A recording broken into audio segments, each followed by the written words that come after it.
Good morning, YouTube. Tired Metalhead Weatherman here. Hopefully, you guys are doing well. Urgent weather update.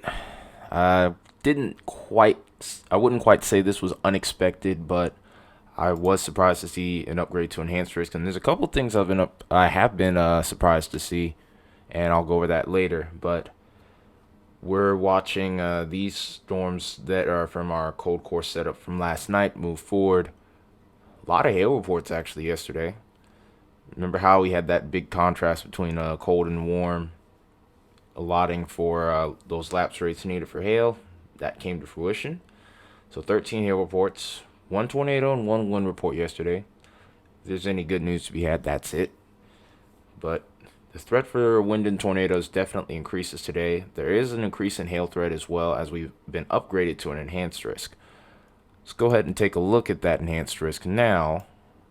And this includes the Georgia-Tennessee line, so a lot of cities up north towards the mountains, mainly in Georgia, areas like Rabun, White, Georgia. You guys are in play for this. Athens, you're in there too. Atlanta, you're in there as well. It's my alarm.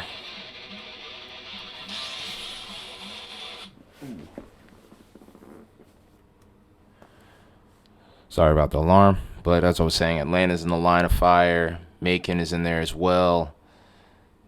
In this enhanced risk, we also have Columbus in there too. Then we head back towards Alabama. We have Birmingham in there and surrounding areas. Montgomery, you're in there as well. And then, of course, as we look to our slight risk, areas like Augusta are in play, Nashville, Chattanooga, etc. That area hasn't really changed too much. Neither is our marginal risk, but the addition of the enhanced risk was a slight surprise. Definitely not something I was expecting to wake up to. Now, this is actually a wind-driven enhanced risk, given the fact that we're going to have a squall line QLCS. But for the most part, there is still a tornado threat that exists throughout the enhanced risk region. We've upgraded that to a 5% now. So Chattanooga, you're in there. Of course, Atlanta, Birmingham, Macon, Dothan's in there too now. Almost the entire state Alabama is as well. Augusta will have to watch you too for a slightly increased threat of tornadoes, but everywhere else in the 2% has remained the same. I'm particularly interested in areas to the south of Macon, Georgia, which is about right here. It's not going to pop up there, but I know where Macon is. I'm pretty familiar with Georgia. I've lived here my entire life. So anywhere around here, I'm watching for an increased threat of tornadoes, especially towards Birmingham. But what isn't being talked about right now is what's happening over towards Louisiana and the potential that exists there. And we're going to go over that in just a moment. But one more thing to talk about is the increased hail threat, especially over Birmingham and most of Alabama, sneaking its way up into northern Tennessee. Nashville, you have an increased chance of seeing some severe hail. Same for Chattanooga. And maybe western parts of metro Atlanta could get into that action as well. Everywhere else is gone up only to 5%. Before, we didn't even have a marginal risk. That's partially due to the fact that cold air is actually pushed in a little bit closer and is moving in a little bit quicker than expected. This is also going to change the timing of the storms, hence the real reason I made this video. So let's go ahead and take a look at things for right now. So this is what we're looking at, maybe from about 45 minutes to an hour ago. The latest NAM might have just updated, if anything, so I'm going to have to check that out. Let me see. Nope, it's still not in yet. So we'll just work with this for right now. So we'll jump this back over here. And here's our warm sector right here. And right behind that, it's a pretty good contrast here. It's about 15 degrees worth of difference. Pretty considerable. So, and then of course right here is where our freezing line is. So there is a pretty solid contrast. So as this storm system moves in, that cold air gets more progressive and falls in behind this line. Look at the difference between the temperature. 42 here, 66 here, and that's just between the western and eastern parts of Arkansas.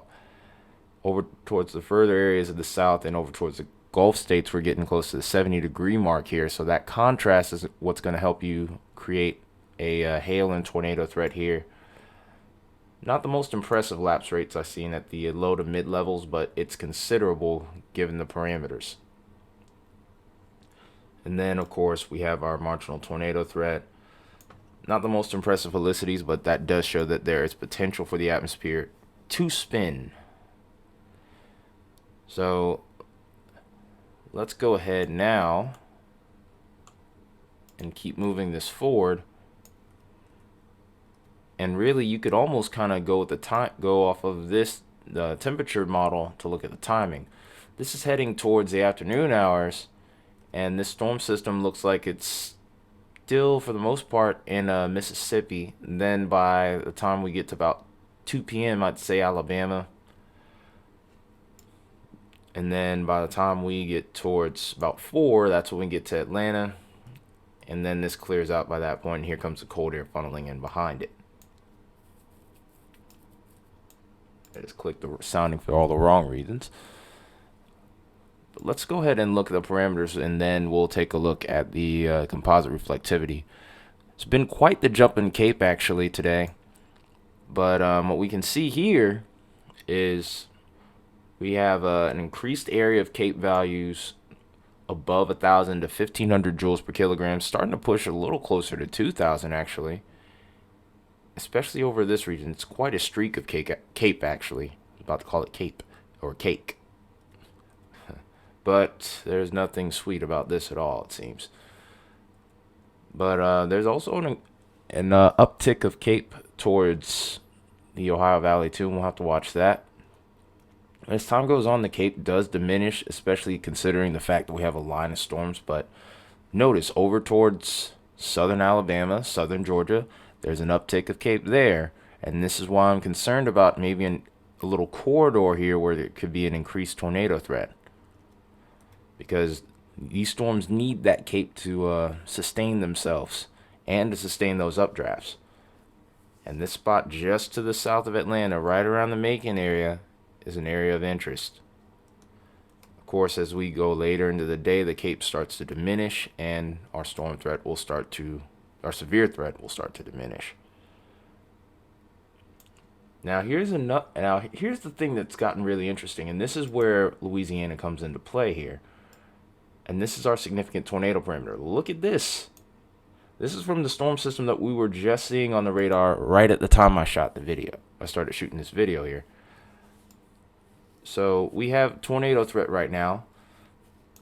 Cape values at 1,200 plus. Temperatures in the 70, dew point in the 60s. Good lapse rates into the low, mid, and even high levels of the atmosphere. The hodiograph is pretty impressive, along with the storm relative felicities.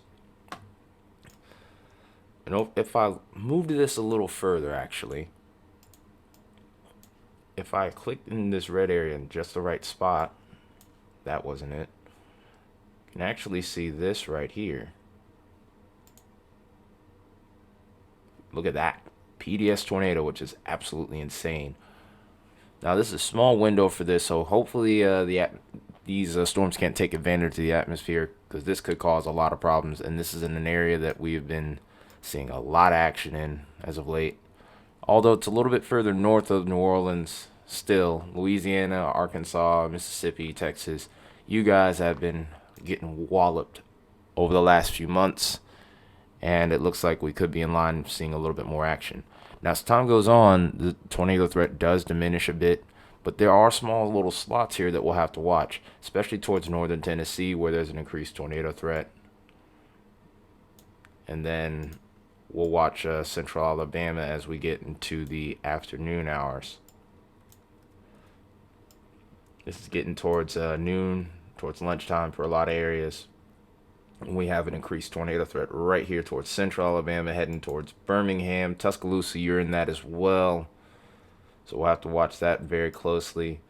Lapse rates are present, but not quite in that as much abundance as what we were seeing with some of the other stuff that we were looking at back towards Louisiana. And then as we go towards Atlanta, look at that little spike that tries to develop over here, just to the east in particular of Macon here. dew point in the 60, temperatures in the 70s, and then decent loop in the hordeograph. Not the most impressive thing I've seen, but wind shear's there as well, so this is going to have to be something we're watching really closely here. And then look at that develops right here as we get towards the evening hours. This is about 7 o'clock, or 8 o'clock actually, I'd say. And then still a marginal tornado threat. I probably clicked the wrong part, but that just goes, this little blotch here of yellow and orange and maybe even a little bit of red just goes to show what we have to work with here in the low levels of the atmosphere in particular. All right. So a quick look at the composite reflectivity here, and we'll probably wrap this up. So here's that storm system that we'll be watching over Louisiana over the next few hours. A watch over here is actually likely. What kind of watch? Most likely will be a tornado watch, but we'll watch and see what this ends up yielding as time goes on. Look at how this line really starts to kick in right before lunchtime around Alabama. And then towards the southern sector here, of course, we have to watch for tornadic activity, especially since those storms may start out being discrete. Also can't rule out a few prefrontal cells with this as well. And then as time goes on, look at that. Little small prefrontal supercells are possible in this region here, just to the east of Atlanta. So that's a little bit concerning. Like I said, wouldn't be surprised to see an upgrade in activity over there. And then as we move this forward, of course, our storm threat diminishes. Then, of course, tomorrow we have to watch for our threat of snow. I'll go over that more tonight. But that's the end of this video. I'll see you guys probably this afternoon. I still got to work, so wish me luck with that. It'll be fun. I might do a little short if things look or feel like they may get a little crazy. But anyway, this has been Tired Metalhead Weatherman. I hope you guys enjoyed the video. I'll see you soon on the next one. Have a good one.